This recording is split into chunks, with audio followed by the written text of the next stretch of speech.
अस्सलाम वालेकुम रहमतुल्लाहि व बरकातुहू। हज़रत अब्दुल्ला बिन जाफ़र की सखावत। शहर बिन होशिब कहते हैं कि एक शख्स अब्दुल्ला बिन जाफ़र रज़ी अल्लाह अन्हु के पास सवाल करने आया। उस वक्त उनकी बांदी उनके सामने किसी खिदमत में लगी थी। हज़रत अब्दुल्ला ने उस साइल से कहा कि इस बांदी को पकड़कर ले जाओ, ये तुम्हारी है। ये सुनकर बांदी बोली, मेरे आका, आपने मुझे मार डाला। हज़रत अब्दुल्ला ने फरमाया, ये कैसे?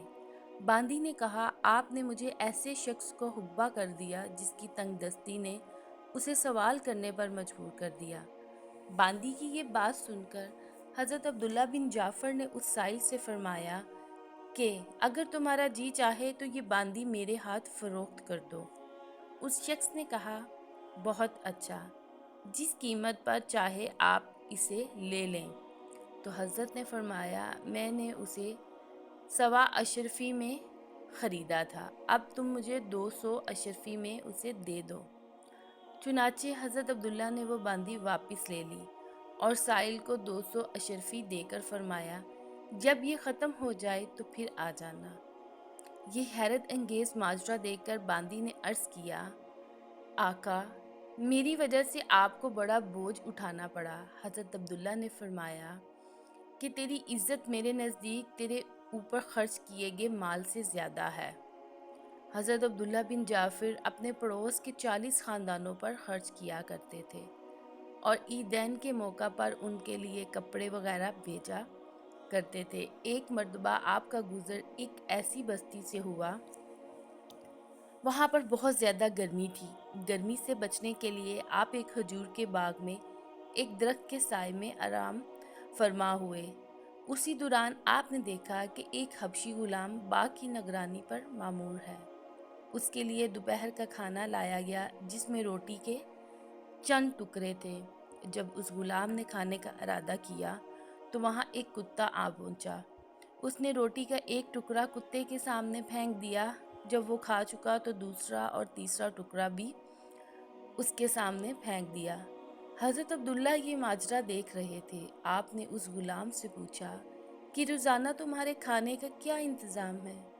उसने कहा कि यही रोटी के 3 टुकड़े आ जाते हैं। हज़रत अब्दुल्ला ने पूछा, फिर तुमने अपने मुकाबले में कुत्ते को क्यों तरजीह दी? तो उस गुलाम ने जवाब दिया कि बात ये है कि ये इलाका कुत्तों का नहीं, ये कुत्ता बहुत दूर से चलकर मेरे पास आया है। मैंने ये पसंद नहीं किया कि ये महरूम वापस जाए। हज़रत अब्दुल्ला ने पूछा, अब तुम दिन भर क्या खाओगे? गुलाम ने जवाब दिया कि अब मैं अगले दिन तक भूखा रहूँगा। हज़रत अब्दुल्ला फरमाते हैं कि मैंने दिल में ये सोचा कि मुझे सखावत पर मुलामत की जाती है, हालांकि ये ग़ुलाम मुझसे भी बड़ा सखी है। फिर ग़ुलाम से पूछा कि इस बाग का मालिक कौन है?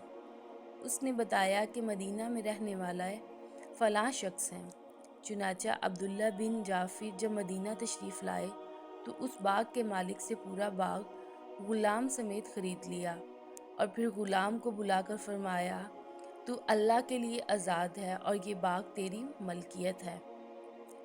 अब्दुल्ला बिन जाफ़िर के साहबजादे माविया से पूछा गया कि बतलाइए कि हज़रत अब्दुल्ला बिन जाफ़र की सखावत कहाँ तक पहुँची हुई थी। तो उन्होंने जवाब दिया कि वो अपने माल में सब लोगों को बराबर का शरीक समझते थे। जो भी साइल आता उसे भरपूर अता फरमाते, ये न सोचते कि उन्हें खुद ज़रूरत है इसलिए देने में कमी करें, और ना ये ख्याल करते थे कि वो बाद में मुहताज हो जाएंगे इसलिए ज़ख़ीरा कर रखें।